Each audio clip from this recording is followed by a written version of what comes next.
I tried two of the most talked about weight loss medications, and my body responded to them in completely different ways. On tirzepatide, the food noise began quieting around 2 weeks. And in 6 weeks, I went from 135 pounds to 123 pounds. So on Retatrutide, I stayed on it for 8 months. I slowly increased my dose. I spent the final 6 weeks at 4 milligrams per week and continued working out 4 days a week. But I never experienced the same shutdown in food noise or appetite. I did not lose weight. The scale actually went up, even though my body composition did improve. Even though I'm not taking Retatrutide now, I still remain fascinated by Retatrutide science, and I do believe it may become an incredible metabolic tool. This is simply the honest story of what happened inside my body and why the medication that looked more powerful on paper did not produce the more powerful results for me. So before I tell you exactly what happened, I want to draw a very clear line. My experience is real, but it is still one person's experience. I cannot predict what either medication will do for you, and it's why I responded so differently. This video is not medical advice or a recommendation to start, stop, increase, or switch your medication. Those decisions belong with a qualified healthcare professional who knows your history. But personal stories still matter. Clinical trials give us averages. They cannot tell us exactly what will happen inside one individual body. So when I started Tirzepatide, I weighed 135 pounds, but I was not at my highest weight.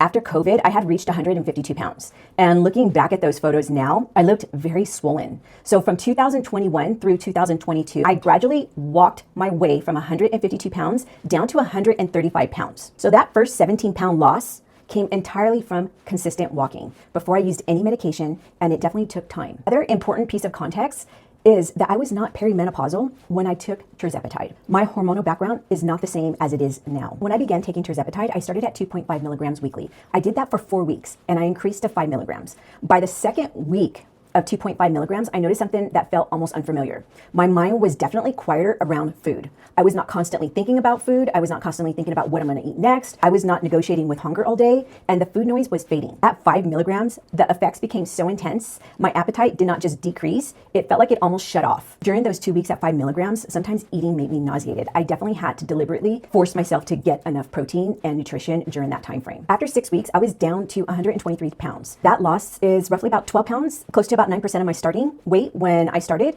only a month and a half in. And that sounds like a perfect success story, but there is definitely another side to the story. I lost more than what I wanted, and I did not protect my muscles and my glutes as well as I wish I had.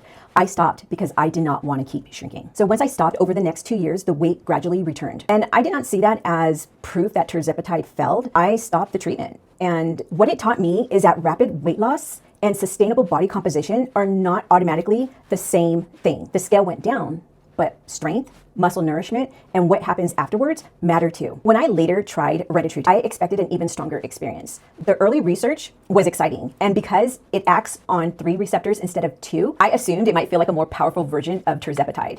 But my reality was definitely completely different. I started very low at 0.25 milligrams weekly and slowly increased about every 4 weeks, like another 0.25. So I went from 0.5 to like 1 milligram to 1.5 to 2 milligrams and 3 milligrams. And like I said, the final 6 weeks, I stayed at 4 milligrams. So over those 8 months, I kept waiting for the moment that the food noise would just quiet down like it did when I was on Tirzepatide, but it never happened. I experienced having the runs early on, and later I developed acid reflux around 3 milligrams, but I never felt the strong appetite suppression that I had expected. Even during the final 6 weeks at 4 milligrams, I experienced no weight loss. My weight continued upward, and I'm now around 150 pounds. I have stopped taking Retatrutide because it did not produce the weight loss results that I was seeking. And I also do not think it would be fair to attribute every pound I gained to Retatrutide. I am now perimenopausal, and I feel that my hormones may be contributing to the recent weight gain that I'm experiencing. That's my personal suspicion. It's not a confirmed explanation. I cannot separate the effects of hormones, appetite,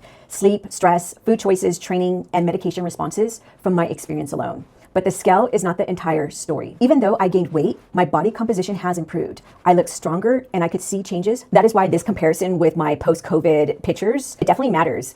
At around 150 pounds now, my body looks different the way it looked near 152 pounds post-COVID. And those numbers are close, but the composition is visibly different. I cannot say Retatrutide caused the improvement. Working out 4 days a week likely played an important role, but I also do not want to erase a positive change simply because the number on the scale increased. And I also want to be completely honest, working out 4 days a week does not erase everything I eat. I still had food noise, and when I was exhausted at night, I would reach for the easiest food and eat more than I intended. So exercise can improve body composition without guaranteeing weight loss. But that difference is, again, part of my experience experience. Tirzepatide gave me powerful support with appetite and food noise. Retatrutide did not give me that same support. The point is that the internal shift that I felt so clearly on tirzepatide never arrived for me on retatrutide. I do not have one proven answer. I was the same woman, but I was not in the same biological moment. I was not perimenopausal when I started taking tirzepatide. Now I am. That means this was never a clean, controlled comparison between two medications. It was one person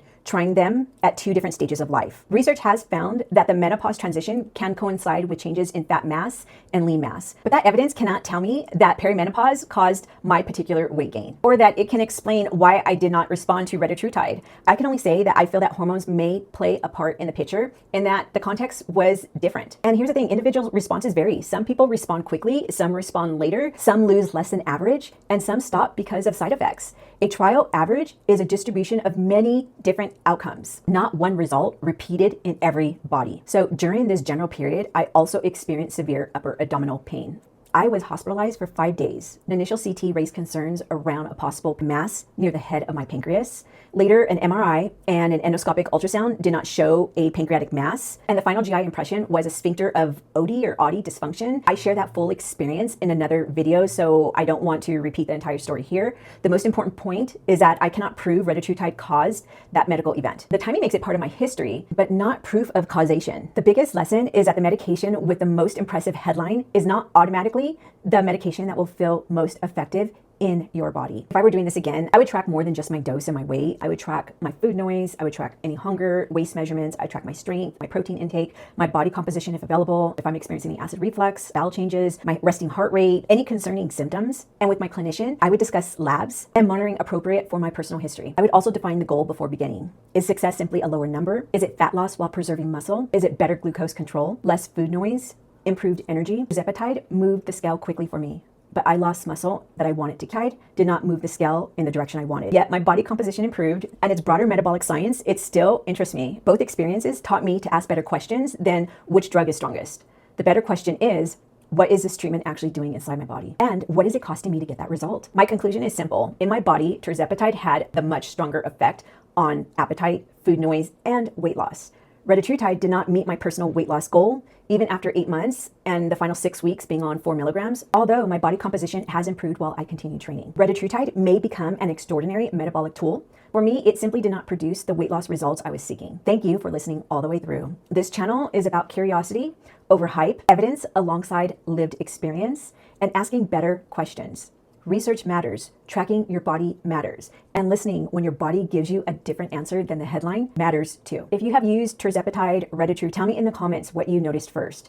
A change in food noise, appetite, the scale, any side effects, or nothing at all. Your experience belongs in the conversation along